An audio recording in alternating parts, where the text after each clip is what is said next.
Peace. What's good? How y'all doing? Today is Sunday, December 15th, 2025. I pray that this message reaches you all in the best of health, spirit, and mind. I'm doing well. I was putting together some slides and some content to have a conversation in my membership channel. And I was kind of gathering my notes. And when I decided on the title, A Divine New World Order, it wasn't that in the beginning. But when I decided on this title, I felt it was best to do this publicly, obviously to promote my event on January 25th, 2025, where I will be talking about this subject, a divine new world order, and expanding on a lot of the things that I'm going to talk about today. But also because this is relative to everything that I've been talking about in my recent videos, and this is relevant to me responding specifically to certain comments or to certain things or to certain people, and why I'm doing that and why it's important to me for those of us, the army of God that's being formed, or striving to live in truth, striving for Christ consciousness, striving to live in peace and harmony with humanity and with the world. Um, it's important for us to see and to be conscientious and have that situational awareness. And so I'm okay with, spotlighting certain, it's not just the comments, it's a mindset. So I'm exposing a mindset. And then everybody else on the outside looking in can look at this argument, this frequency, this particular perspective, and then they can weigh it with what I'm saying, and then they can choose for themselves. That's why it's important to have, public dialogue and debate. But it's more effective when people are operating in truth, and not just because they're standing up for their girl or their guy. There's way too much personality worship taking place. And as I've said multiple times, there's way too much clown shit going on in the culture. Not just Black culture, not just hip hop culture, not just social media culture, but American culture and then global culture. So sometimes it's necessary. I don't know why my page is buffering. Hopefully you guys can hear me okay. My page just buffered for a minute. It's necessary for us to be able to identify that Agent Smith frequency and spirit when it comes among us. Because it changes faces. It changes spirits, it changes bodies, it changes circumstances, right? And so 2020 was the great divide.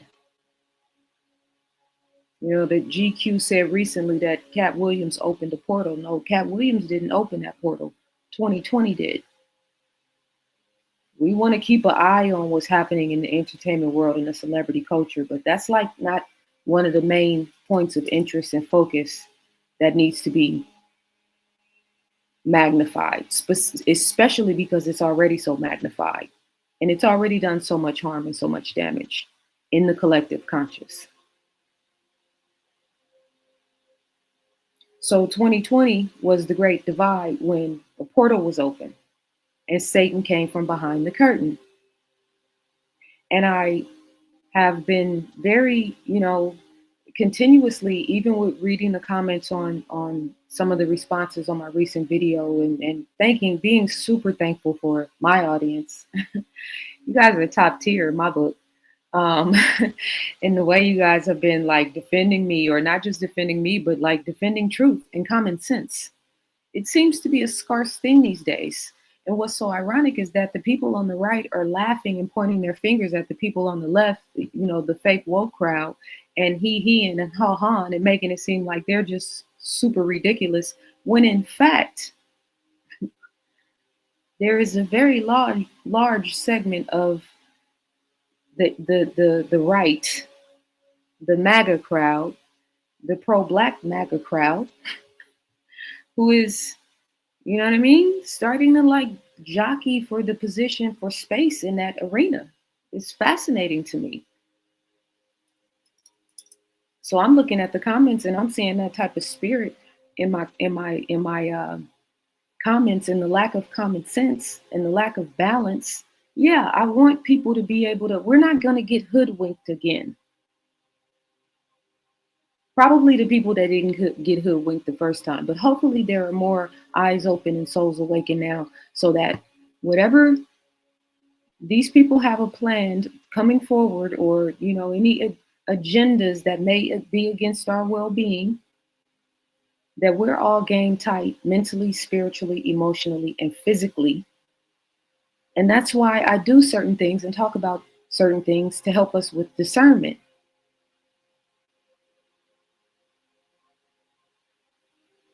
We've gotten too numb to too much weird shit.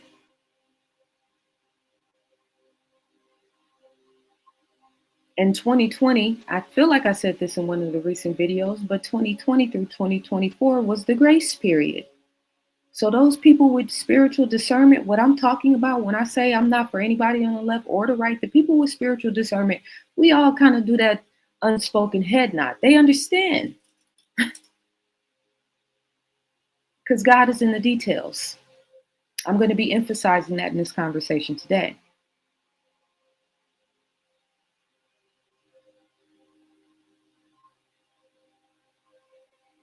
I'm going over my notes, making sure that I'm following my original train of thought here.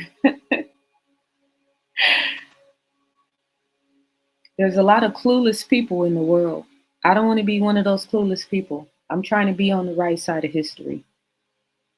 I'm going to read a study called The Rabbit Effect in just shortly, that talks about the effect and the impact of kindness. I remember Greg Braden saying that he was out in the mountains of Tibet and he was studying with some of the monks there, and he asked the big kahuna, if you will, um, what was the key to enlightenment, and he said he told him compassion. And so that study that I'm going to read is going to be in alignment with that. And I'm talking about this because, number one, in that last couple of videos, I've been fiery, and that lioness spirit has been coming forward, and rightfully so, right? But I still want to make sure that we come back and have balanced, well-rounded conversations, because the goal is to magnify the love frequency. The goal is to magnify the intelligence frequency and the mindset and the attitude of adding value, because that's what God is supposed to do. That's what God does. That's what evolution is. Physical evolution, evolutions in consciousness, etc., etc.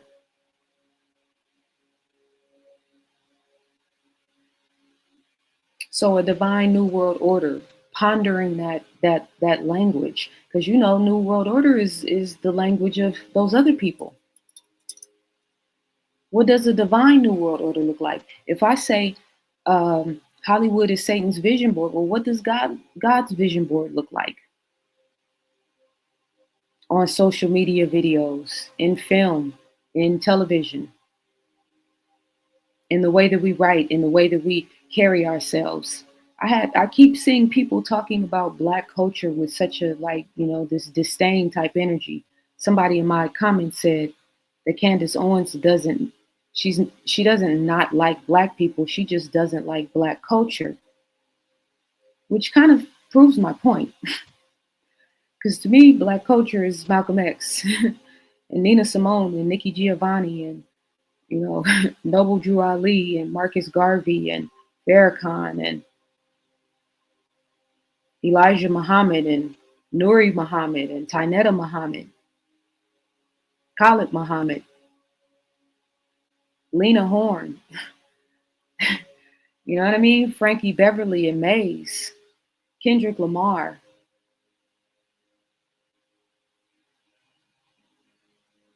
So again, my purpose, and then somebody asked me, was I operating out of what type? I'm always talking about love. How is what I'm doing love? Yeah, I feel like that's love. I think you guys, love is exclusive. You can radiate love and vibrate love. That's one thing, but there's a wholeness in terms of the collective. But love is exclusive. The more you love yourself, the more exclusive you become. Because you can't just have any type of energy around you. You can't just have any type of mindset around you. It's hard enough to maintain frequency as it is. So let me read. I'm going to read this passage from this book that we're currently reading in my membership channel. I did say that I have an event January 25th in Los Angeles. I'll put the information for those tickets. I'm going to be doing a reading from ancient people, and then we're going to break bread and have dinner together. And then I'm going to do my lecture presentation entitled A Divine New World Order. And some of the things I'm going to be talking about today will be, these are bits and pieces of what we're going to be building on. And that's going to be at Soul Folks in Leimert Park in Los Angeles, California. And I'm very excited about it. Also, I'm currently having a 40% off sale on annual memberships for my membership channel. I will put the details of that in the description as well. And then there was one more thing. Sometimes you write notes and you can't read your notes. I wrote something else and I can't read it. So I guess it's not important. But right now in the membership channel, we are reading a book. We just started reading a book called Mastery Through Accomplishment by Hazrat Inayat Khan. Now, I also told in the video I did yesterday where I was addressing the brother about the origins of some of the language in astronomy being attributed to the Moors and the Black Arabs that were ruling in Spain at that time. And I referenced Sufi teaching, right? So Hazrat Inayat Khan is one of the premier writers and historians and scholars, and I just absolutely love his work. But we're reading. I've talked about the mysticism of sound and music before. I've probably read from it too. But this book we're reading now is called Mastery Through Accomplishment. And I was reading over the table of contents yesterday during our meeting, and the subject matters were really, there were several of them that were really, really stood out to me. And so this morning I started reading through one of them in particular, and I want to share some things with that from you guys, with you guys. This it's not a chapter, but it's one of the sections in a chapter called Accomplishment of the Inner Purpose. Excuse me. The first thing that a seeker after truth must realize is the purpose of life. No sooner does a soul begin to feel sober from the intoxication of life than the first thing it asks itself is, what is the purpose of my life? Each soul has its own purpose, but in the end, all purposes resolve into one purpose, and it is that purpose which is sought by the mystic. For all souls, by the right and the wrong path, either sooner or later will arrive at their purpose. A purpose which must be accomplished, a purpose for which the whole creation has been intended. But the difference between the seeking soul and the soul who blindly works towards that purpose is like that between the material and the maker the material and the maker of it. The clay works towards the purpose of forming a vessel, and so does the potter. But it is the potter's joy and privilege to feel the happiness of the accomplishment of the purpose, not the clay's. And so it is with beings who are unconsciously striving towards that purpose and the souls who are consciously striving towards it, both in the end coming towards the same accomplishment. The difference is in the consciousness. The first step on the spiritual path is when a soul realizes its outer purpose in life, for it is not every soul in the world which even realizes its outer mission in life. And the soul who does not realize it may go on, perhaps, for its whole life, for its whole life, and may not realize it even in the end of his life. But the one who cares to realize it must sooner or later realize it, for the answer to his question is continually being heard in his own heart. As Saadi says, every soul is created for a certain purpose, and the light of that purpose has been kindled in that soul. If there is already a flame lit, even before the purpose was born, the person was born on earth, it remains for the person to find out for himself The purpose of life, although everything outside of himself also points to that purpose. Now, this is, I feel like the emphasis on purpose and like really starting to ponder that concept in our lives is critical right now because a lot of us are living on the surface of life. And when I say 2020 forward, 2020 in particular was the grace period. That was the time for us to get off of the clock of the world and fine tune and find the clock of ourselves, the universal clock of ourselves, the one that regulates the true, authentic you, not the one that says you got to get up at 7 o'clock to be at work at 9 o'clock and pick up the children at 6:30 and et cetera, et cetera. There's those clocks. And then there's the universal clock of you, which is ironic because, I mean, not ironic, the saying of God is always on time. Yeah, it's true. We just got to get in alignment. Because where we are in consciousness, like he just said in the book, the difference is in the consciousness is what's determining the experiences that we are having, the people that we are attracting, the conditions of our physical bodies. I'm going to show a video shortly that is going to kind of emphasize that point, that whole conversation about chi. And you being an electromagnetic being, you radiating a signal and a frequency that's either so weak that it's not having an impact to the people around you and may even be negatively impacting the people around you, or that's so strong that every room you walk in, you change the vibration. Those are two different ends of the spectrum. Which one do you want to be on? I'm not talking about walking in a room because you got 10 necklaces on 10 chains on your neck. Or because you half naked. We know that's, those things kind of go without saying. I'm talking about your energetic field, your resonance, your radiance. Some people walk in a room and automatically add value. And I've talked about grid stabilizers and energy stabilizers and grid stabilizers. Yeah, that's the kind of undercurrent, right? So if you were really walking truly in your inner purpose, meaning living from your true authentic self, those will be one of the identifying factors. He said something else I wanted to go back.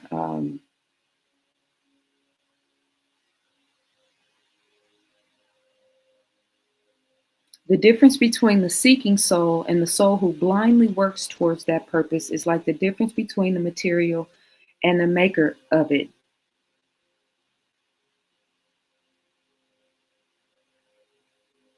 Going with the flow versus creating the flow.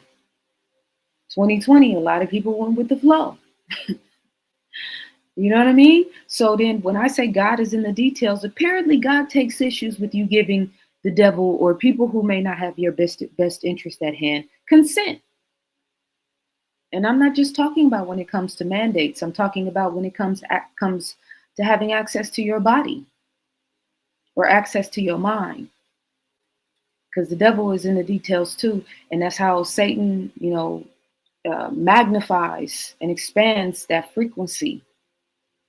Desperation, fear, anger, suffering, pain, negatively harnessing energy, magnifying negative energy, keeping us locked in a fear-based frequency.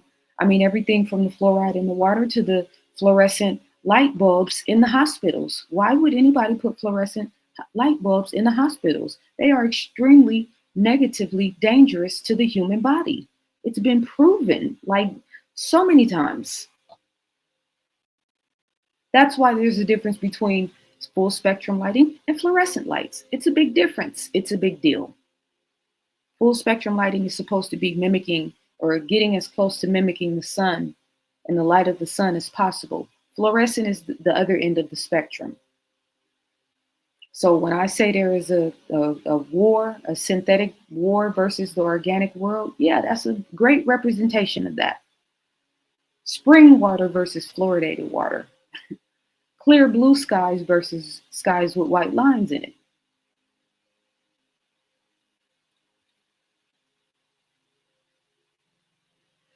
Going back to the book now, one may ask, what is the best way for a person to understand his life's purpose?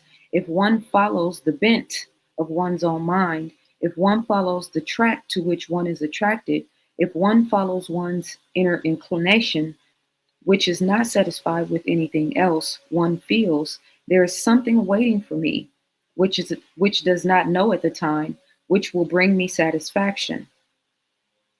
Besides, if one is intuitive and mystical, it is easier still, because then one is continually told what is the purpose of one's life.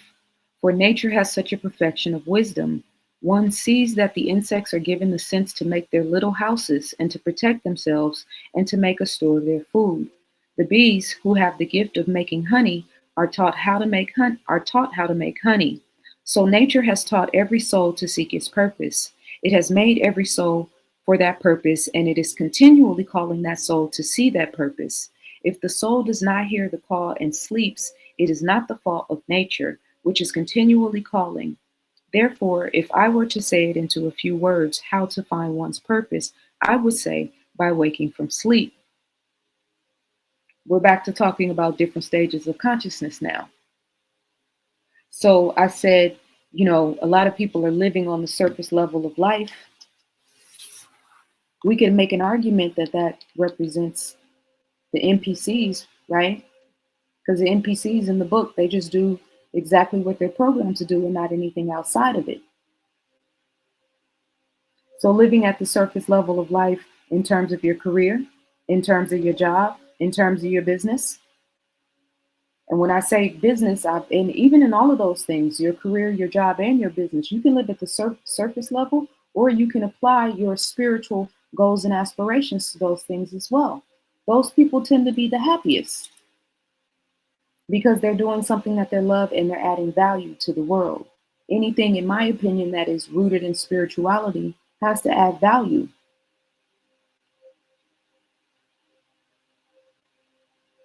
Modern day society's values, you can be living at the surface level or you can be living with the depth.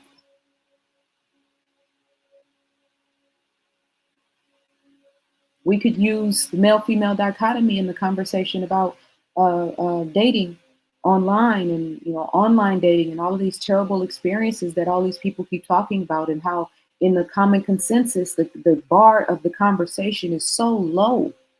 It's one of the reasons I don't really talk about relationships right now, because it's just like I don't want to attract that frequency. I'd rather less people hear my message that actually can resonate and add value to the frequency and take it out into the love and apply it. That's worth more to me.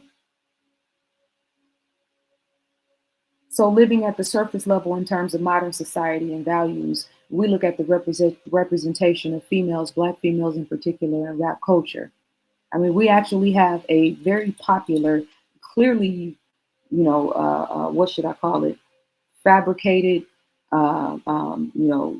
organized, created. I don't even know what the right word is, but a female rapper that has lip glosses that are named after STDs.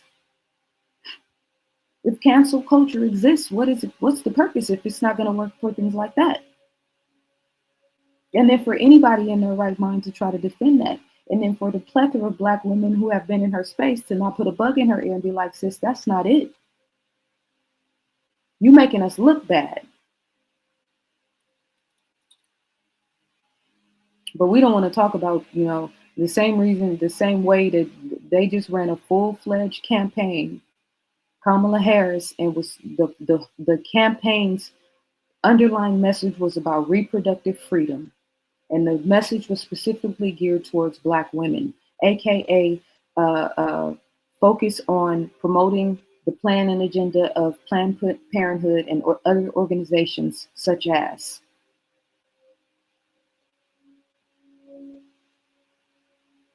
And you were championing her name, and you know what I mean, like really, really, really making it seem like this is the best thing. And I get it if you got to choose one and then you want to promote your side, but talk about the stuff that your side is having shortcomings on. This is why when I talk about when I'm addressing these things with Candace Owens, and then I'm seeing the way her audience reacts in their mindset, like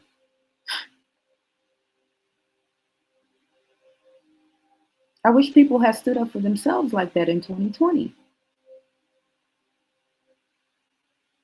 Living at the surface level in terms of education.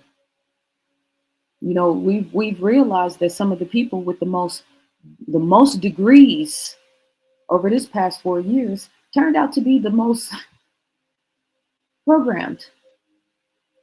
And we could say it was because of money. Some of it was because of money, but a lot of it was because of prestige, notoriety. What else would I do? This is all I know. I can't believe that my whole entire life is built on a lie.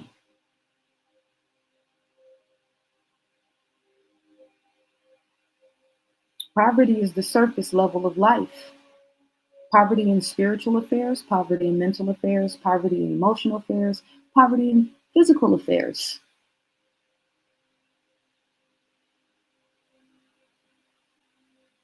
You know, we have so many adults that end up growing up and having to repair themselves from everything that having to repair themselves from parents who live at the surface level of parenting. Let me say that again because I was reading my notes and I crossed my words.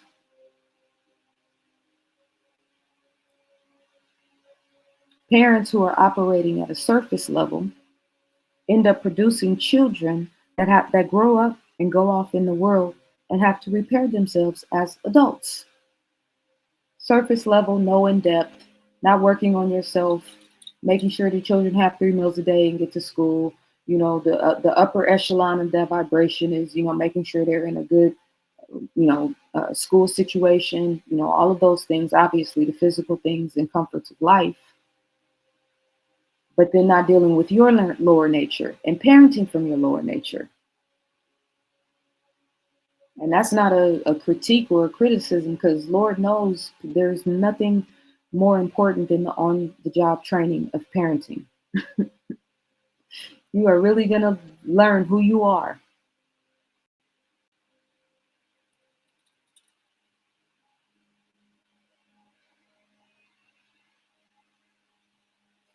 I want to read this passage from this article now. Actually, you know what? I'm going to play this video first. This video is from, it's called The Human Aura, a Mysterious Phenomenon, not a documentary. For those of you guys in my membership channel, this is in the Jewels tab of your library. Let me share my screen real quick.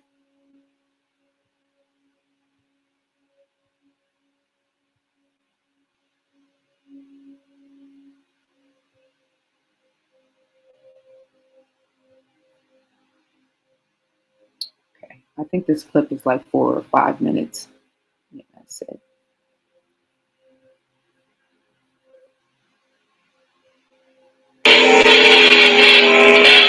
At the California College of Acupuncture, a state-approved teaching institution, research is ongoing in the field of aura photography. Here, experimenters are trying to capture motion pictures of the energy body by sending high voltage through plants and humans. These are Kirlian movies of the sparks around 2 fingertips. The person on the right reported feeling agitated and angry. Plants.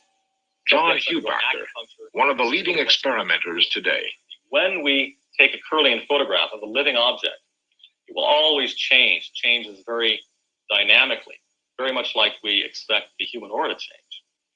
And we believe that these changes do accompany, in human beings, physiological changes, changes of the body, changes of our state of health. We find changes with emotional state. It's a very complex thing that we're just learning about. Kirlian photography doesn't necessarily photograph the aura. It may be photographing a component of the aura. The aura, as clairvoyants claim to see it, does extend out quite a distance from the body.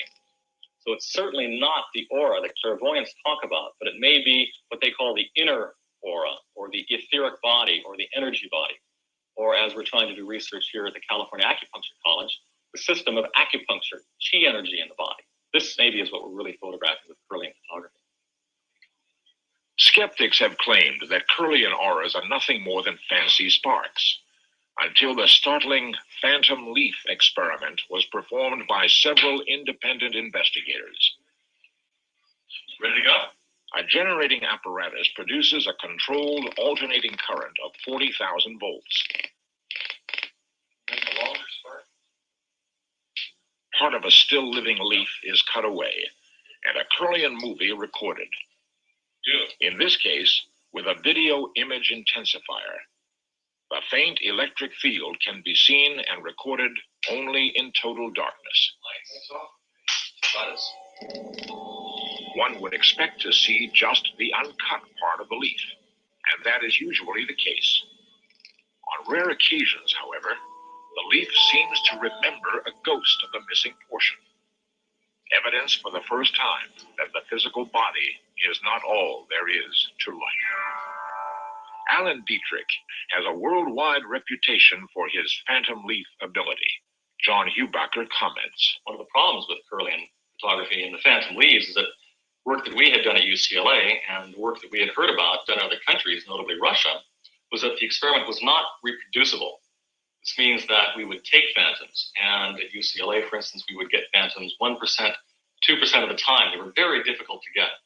Alan had fabulous phantom leaves. He presented these at this New York conference, and he was getting them, how many say, 90% of the time? 95. This is a tremendous result, and so we were all very excited about his ability to generate these phantom leaves.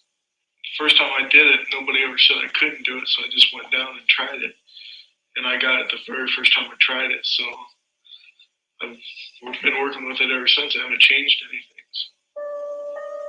It seems that it may actually be Alan himself that can produce the effect, and this is typical with many types of experiments in parapsychology where the experimenter himself interacts with the experiment quite intimately.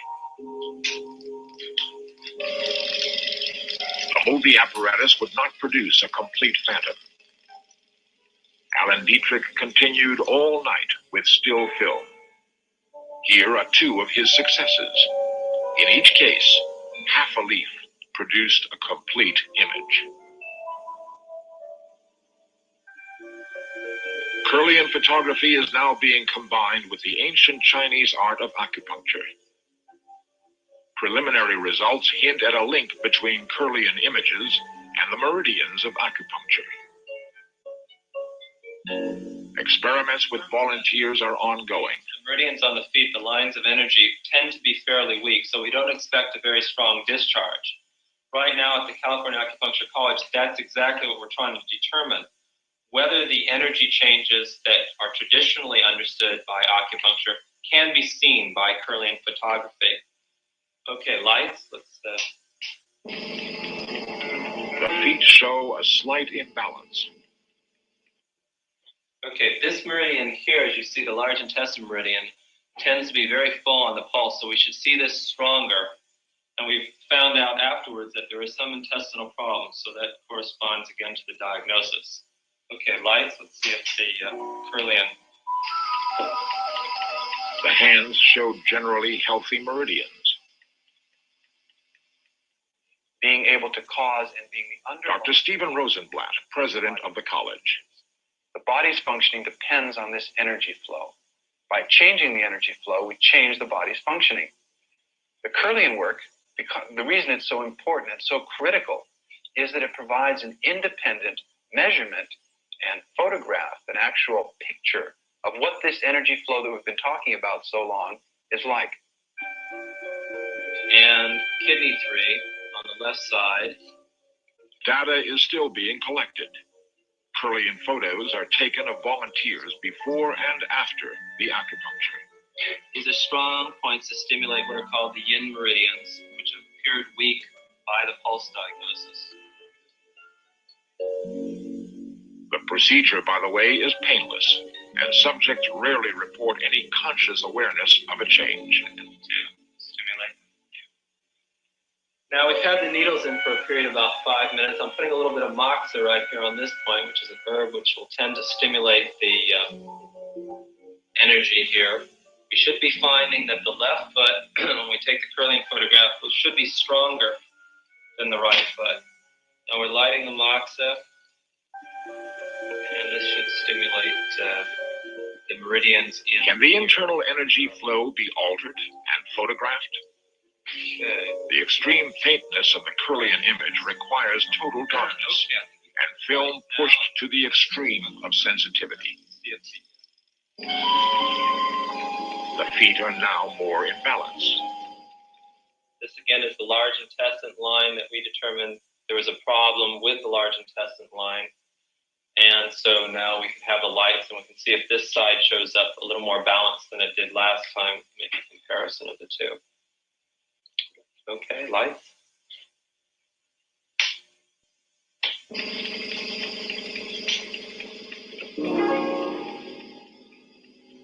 The aura around the fingers is stronger.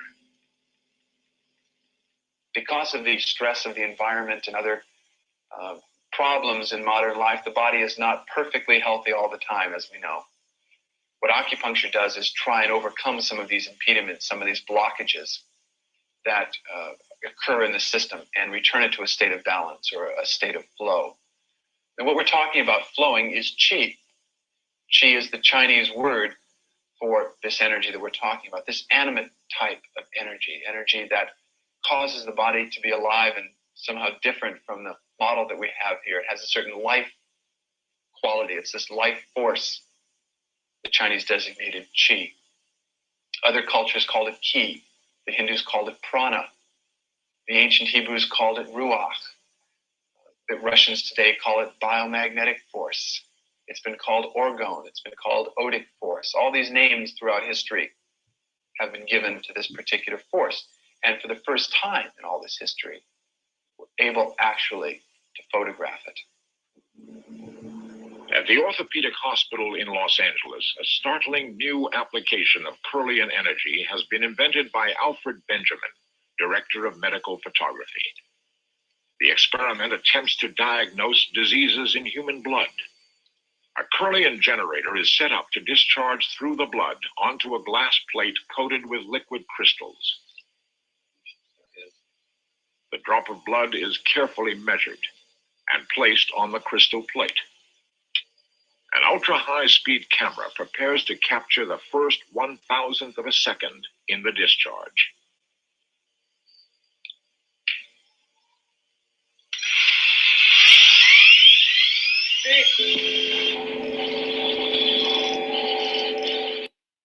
And we're going to stop there. And you can see that electrical response that was had in the blood by examining it immediately upon impact. Let me just stop sharing my screen real quick.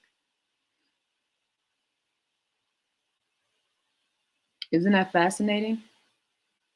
So when I say I feel like the bar is too low, yeah, that's a perfect example right there, because they have us locked in such a dense, low vibrational frequency that we are grossly underachieving in terms of our potential. Trying to share my screen. Hold on 1 second.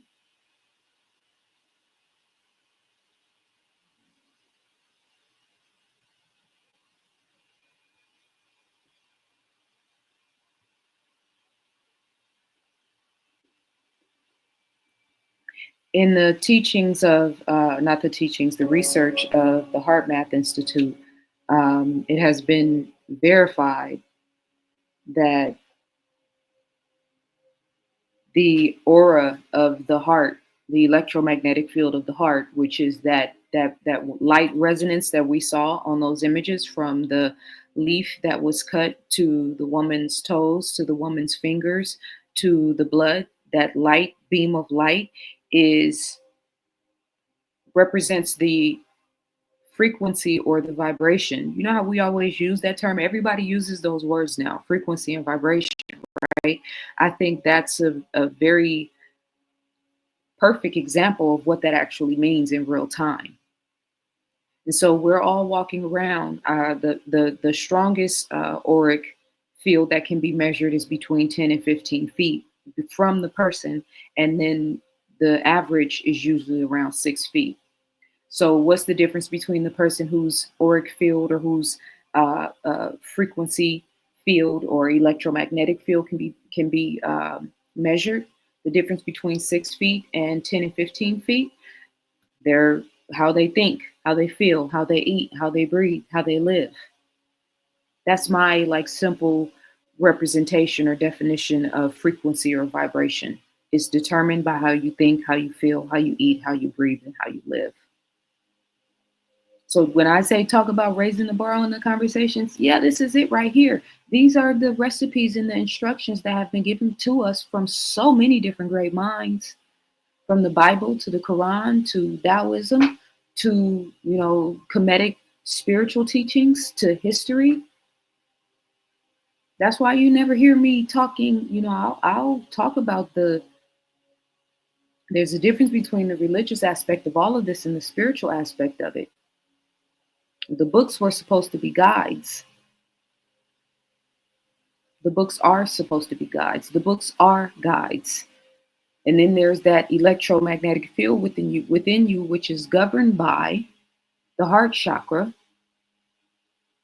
which means that when we're operating in love, we are magnifying the electromagnetic field, the auric field that we just saw in the images. And when we're operating in fear and desperation and lack-based consciousness, some of us might not even be measuring at 6 feet in terms of the distance and the frequency and the resonance of the etheric body, the energy body, as they said.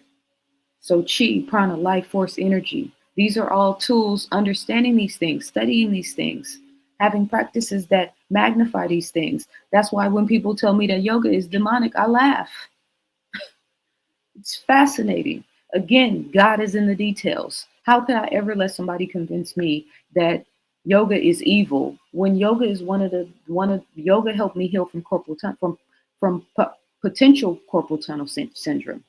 Healed my right knee, healed my right foot, helped me to get in alignment and understand the power and the importance of my breath, made me way more in tune with and conscientious of my physical body. Plenty of different asanas and different poses and different things that I can do if I have pain in any particular part of my body. Why would I? This is what, when we talk about having your own mind, you want to point me back to what it says or what it implies, because it doesn't even say it in any of the scriptures. You're talking about the implication, not even recognizing that the book is a book of symbolism and allegory. So with all of that in mind, I want to read this article about the book. The book is titled The Rabbit Effect, but it's a representation of a study that was done. I feel like I know I did a video on this previously. I can't remember if I did it on YouTube or not. I feel like it was in the membership channel. So if I read this already, then we just gonna read it again because it's relative. So the story begins in 1978 with Dr. Robert Narum and his lab of researchers who, as a group, performed a study on rabbits in order to establish the relationship between a high-fat diet and heart health. Instead of the expected, now long proven result, his discovery that kindness can cause rabbits to be healthier and a potentially much larger paradigm shift. In his study, Dr. Narum analyzed the number of fatty deposits in the small body vessels of a group of New Zealand white rabbits after they were fed a diet high in fat. The team expected that the rabbits would have fatty deposits in their small blood vessels that were commensurate with their high cholesterol levels, but instead the unexpected result was that a significant number of the rabbits did not. After much examination, the team discovered that the group of rabbits with far healthier blood vessels was under the care of an especially kind postdoctoral student who treated the animals with love and patience when handling them. A second similar study focusing on the type of care the rabbits received was done, which confirmed that kind of treatment can in fact lead to healthier rabbits. Dr. Harding uses the study described above to introduce the more profound ideas that both rabbits and people thrive in community, that health is bolstered by love, connection, and purpose, and that kind treatment in general can modify health on a molecular, individual, interpersonal, and global level. Unfortunately, many people have opportunities for positive interaction and suffer preventable health consequences that cannot be reversed by our limited biomedical model of practice. To illustrate the effects of kindness or the lack thereof, She leads the reader down the path of her career through her education and practice of medicine, all the while providing concrete examples using stories drawn from interactions with her own patients. Now, let's put that in context, right? So we have, they're not realizing that one of the students involved in the study was, unbeknownst to everyone else, showing care and compassion to the rabbits that were still eating the bad food. And the rabbits that were eating the bad food, but that were being properly loved and touched and taken care of, were still thriving in terms of their physical bodies. So let's go back to the leaf and that light auric field. Let's go back to the blood and that light auric field. The flow of energy, the flow of love, the frequency of love, the energy of clarity, the beauty of peace of mind, to actually live in a life and have a full-fledged experience without stress, concern, or worry. Have you ever? Have you ever had an ongoing continuity of time in your life where you weren't consistently stressed, worried, vexed about one thing or another? And I know for some people they have, but for a lot of people, they haven't. So going back to the previous conversation from the book about passion and about purpose, if you're living in your purpose, is your auric field stronger? I would think so. If you hate your job, is your auric field stronger? Probably not. Unless you have something else happening in your life that is balancing out that frequency and helping you to magnify the love energy or to inspire compassionate, enthusiastic energy. That's what I think of when I see that auric field, those images. Coming back to the book, he says there are 5 aspects which give one the tendency towards the accomplishment of the inner purpose.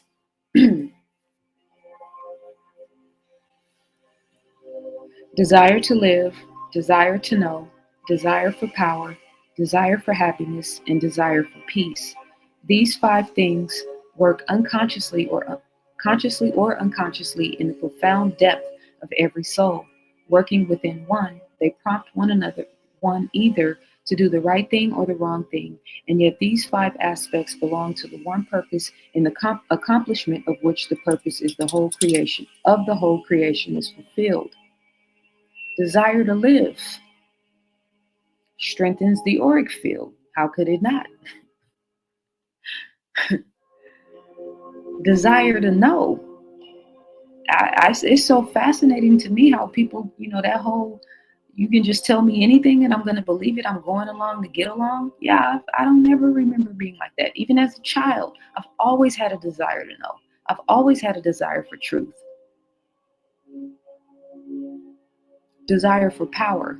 And then what type of power? Power over the self. I've had men get upset with me in comments or send me messages when I say that I want to be a ruler of self. It kind of makes some people upset. And I never understand why. Because if you have an issue with that, then that means you want to rule me. Where's God in that? I think if I want my auric field to be the strongest, that I should be, in control of all of the apparatuses of myself. Then wouldn't that make me better for you?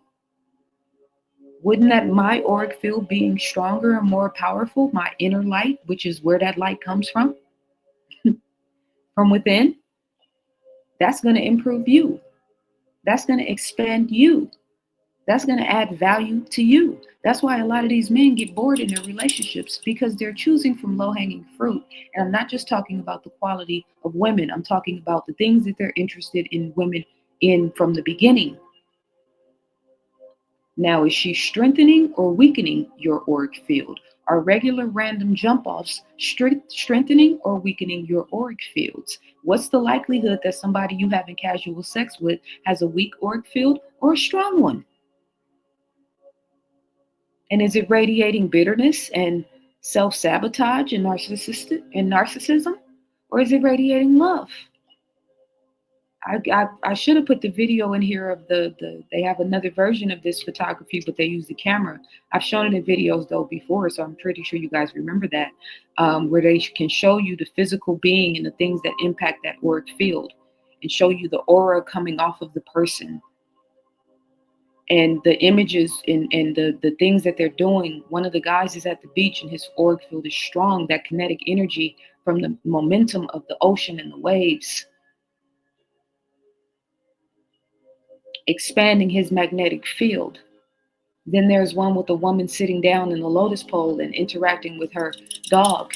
And it went from just her having a strong white light around her to interacting in a love frequency with her dog to it growing and being a glowing light.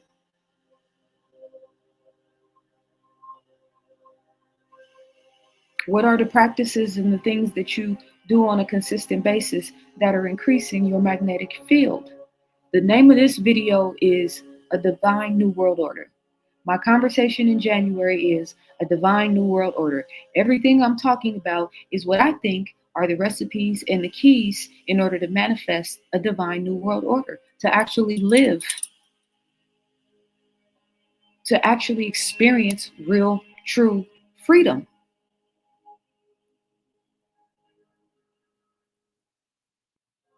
A desire for happiness. If you hate the fact you ain't happy, that's not the same thing as a desire for happiness. That's not a drive and a consistent, conscientious, because what happens is if you really have a strong, from your authentic self, you have a strong drive for happiness, then you got to root out all the things around you that are making you unhappy. And you got to have spiritual discernment to recognize something that's coming in your path that's going to magnify that unhappiness. Or if you do end up entangling with someone or something that does that, then you have to have the courage and conviction, the mental awareness to see those things and self-correct. The savior timeline and frequency is over. The only being rooted in the belief frequency, being a believer opposed to a knower. Yeah, we're in the transition of worlds. If you can't see it, then I'm not really sure what I can say. If you can't feel it, then I'm not really sure what I can say. So obviously, when I say God is in the details, clearly if the effects of the rabbit, just by being properly loved and nurtured and touched, we can assume this increased their auric field, right? It would have been wonderful if they could have blended these two different studies and seen it on a picture level and being able to magnify the energy before and after. That doesn't mean go eat Popeyes, because now you're working against yourself. Go eat Popeyes and then as long as I'm getting hugs. No, that's not what we're talking about here. Again, I'm talking about raising the bar on our conversation. I'm talking about injecting more common sense into the conversation. So let's not regress. The guy who was doing in the video, who was doing remember they had the first guy who said it was very rare for them to see the leaves that had the full, not just the cut part of the leaf, but the auric field of the full leaf. And then the new guy comes along and he's got a percentage rate of 95%, meaning 95% of the leaves that he does this to, he's able to see the full auric field. And when they asked why did he think that was, he said, nobody ever told me I couldn't.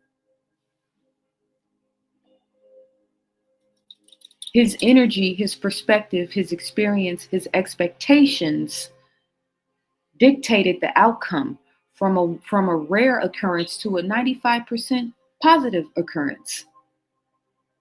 So what are we expecting from the world? This is why Black people staying on that racism, white supremacy frequency is detrimental.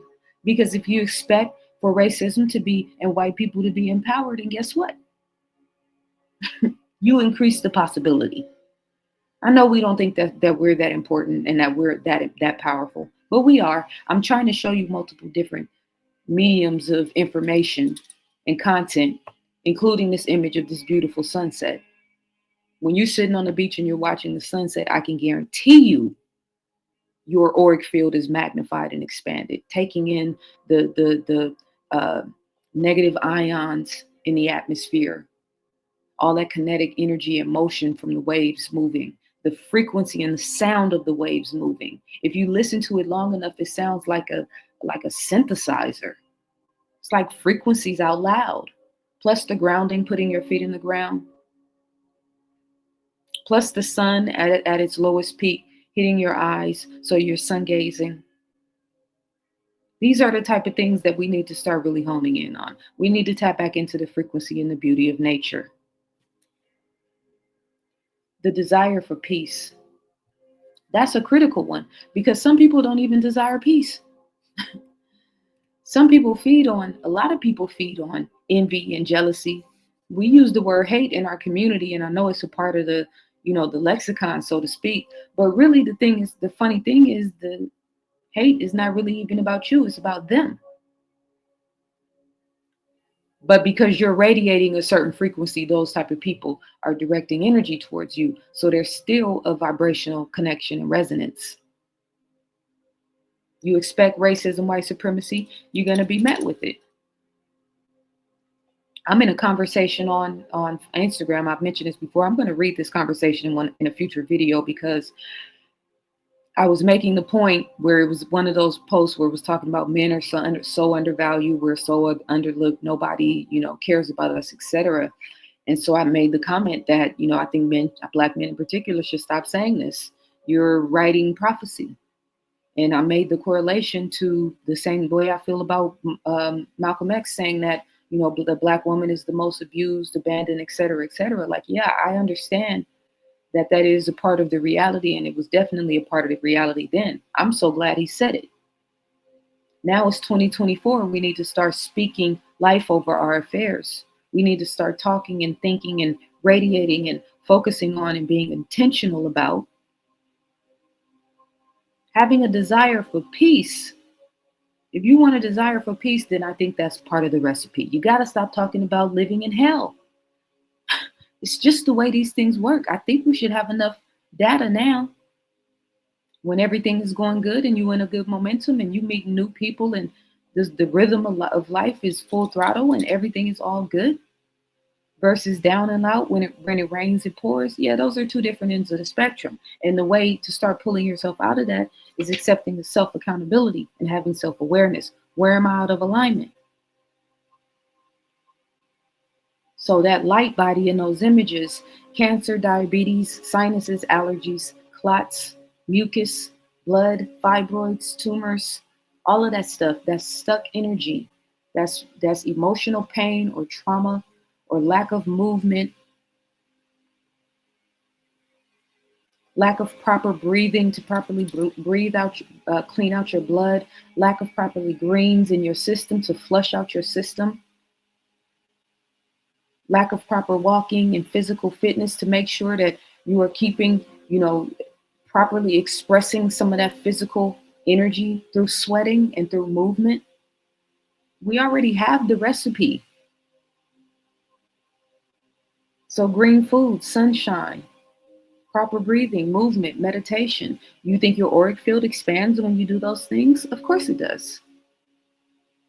That's why they want us sitting on social media all day, thumbing through explore pages and watching YouTube videos about Diddy and whether or not Jay-Z is guilty. We all in the movie. Remember that. We all in the live movie right now, watching a huge reality TV show, and they're getting ready to use all of their politicians, all of their scientists, all of their medical practitioners, all of their elites, all of their celebrities, the ones who are the most popular. They're the ones that are about to get dragged through the mud to keep you focused on them, because a lot of people are feeding on the vibration. It's so salacious. They love to see Diddy get destroyed. They love to see Jay-Z possibly get destroyed. It reminds me of those images of those people standing around when people were getting lynched. I don't care to see anybody get I'll watch because it's relative to the collective consciousness, of course. We can talk about it. We can have intelligent dialogues, but I'm not salivating over watching somebody get lynched. All things work in divine timing. It's going to happen anyway. Satan has come from behind the curtain. They think they're invincible now.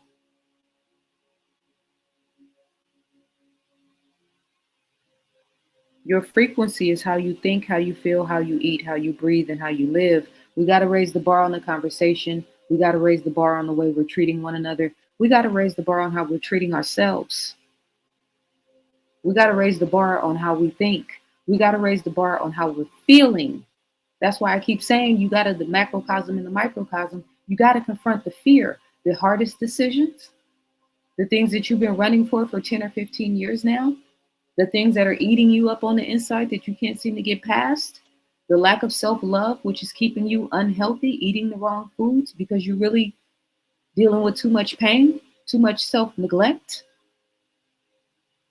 Oh, this is one other thing that I forgot to announce. I knew it was going to come back to me. I said I couldn't read my handwriting, but I told you guys that 2024 is my last year doing one-on-one consultations. I'm going to be launching some programs next year, but I'm not going to be doing where you can just come sign up and talk to me for a one-on-one consultation. And I have announced many times that this year is my last year. I ran a couple of specials and my calendar for December got booked really quickly. So I added some dates in January to assist and to, make my calendar open to more people or make myself more accessible to more people. And I have one date left in January 22nd.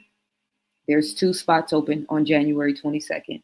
Those are the last dates available for me to do one-on-one consultations. So if you've ever wanted to talk to me, if you need help or clarity or my perspective on something personal, I'm really, really good at helping people to get unstuck or to get clarity or to fine tune their frequencies. So I'm going to post in the description a $50 off for a consultation. I have 2 spots left. I have one date left, January 22nd, 2025. You book the consultation and I'll send you my calendar.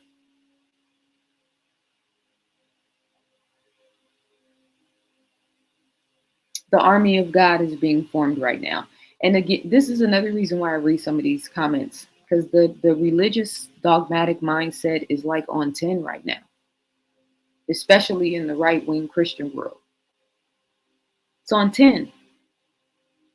Or whoever, just that whole sentiment that our way is the right way. Like, nah, the army of God is being formed by righteous, upstanding Christians, people who abide by, who are striving for Christ consciousness. Buddhists is going to be formed by Muslims, Orthodox, and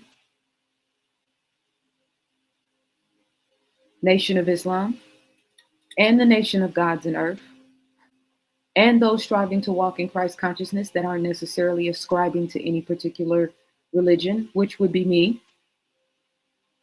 Those with no religion, identifying with no religion, but radiating, resonating love and adding value and focusing in on these concepts that we're talking about today. Again, a divine new world order. I want to be on the right side of history. You know what I mean? Some of them are going to come from the lineage of African spirituality. Some of them are going to come from their bloodline lineage. And I say some because, again, there's qualifications for this. We've just gotten way too lazy. Like, yeah, I'm from this certain tribe, so I'm a shoo-in. That's not how this works. You saw the auric field. We talk about shifting from a paradigm shift from doing to being. That's a great representation of that right there. How strong is your signal? How strong is your frequency? That's what's going to determine how clear the signal is, how clear how much clarity we have in where to go and how to go and where to move forward. Some of us are super indecisive and we can't figure out now because your auric field is weak. Your signal's not strong.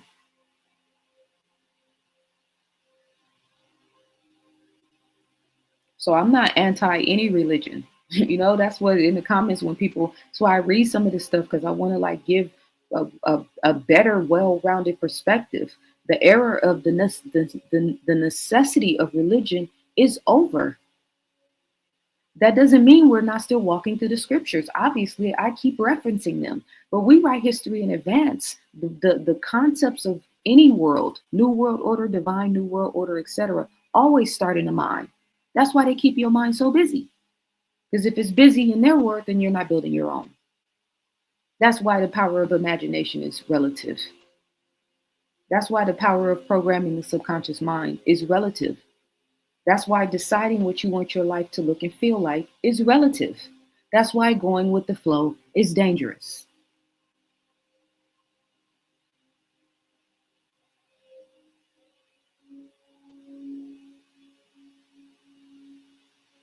I think I've made my point.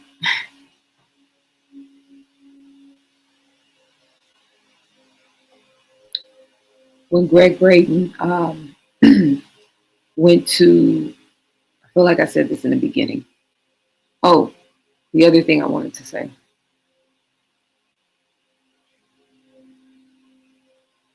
That Agent Smith concept. This is why that, why am I, hang on, drink some water. I've been talking so much for the last like 3 days. You can kind of hear it in my voice, right?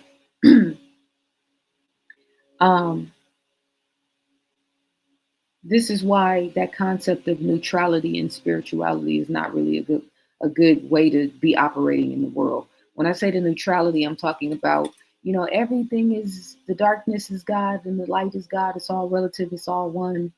Like we can't lean to the side of righteousness. Like we can't lean to the side and want and focus on and desire a world where people don't have to suffer. We can acknowledge the suffering and then work to raise the vibration and add value so we can alleviate the suffering, not act like it's not there. But the neutrality doesn't work in a world where Agent Smith is prevalent. Because now you got to have spiritual discernment, because Agent Smith doesn't look like any one particular thing. Family, friend, foe, guy at the cash register, guy at the bank, etc., etc.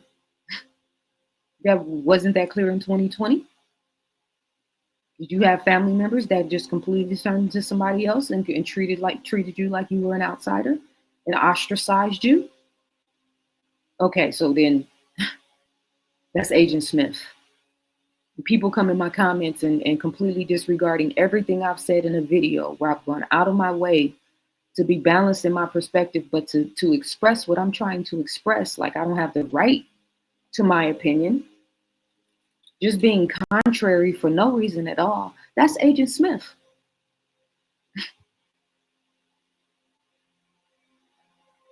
So spiritual discernment is critical. So when you talk about neutrality, if you have discernment, discernment is not really a quality of neutrality. You've got to make choices and decisions. You've got to be aware. You've got to be cautious. You got to be present. You got to have judgment, the critical skills in judgment, being able to make decisions and move quick on your toes. A divine new world order. Again, I'm going to be in Los Angeles at Soul Folks in Leimert Park on January 25th, 2025. That's a Saturday. Doors open at 4:30. We're going to start promptly at 5 o'clock.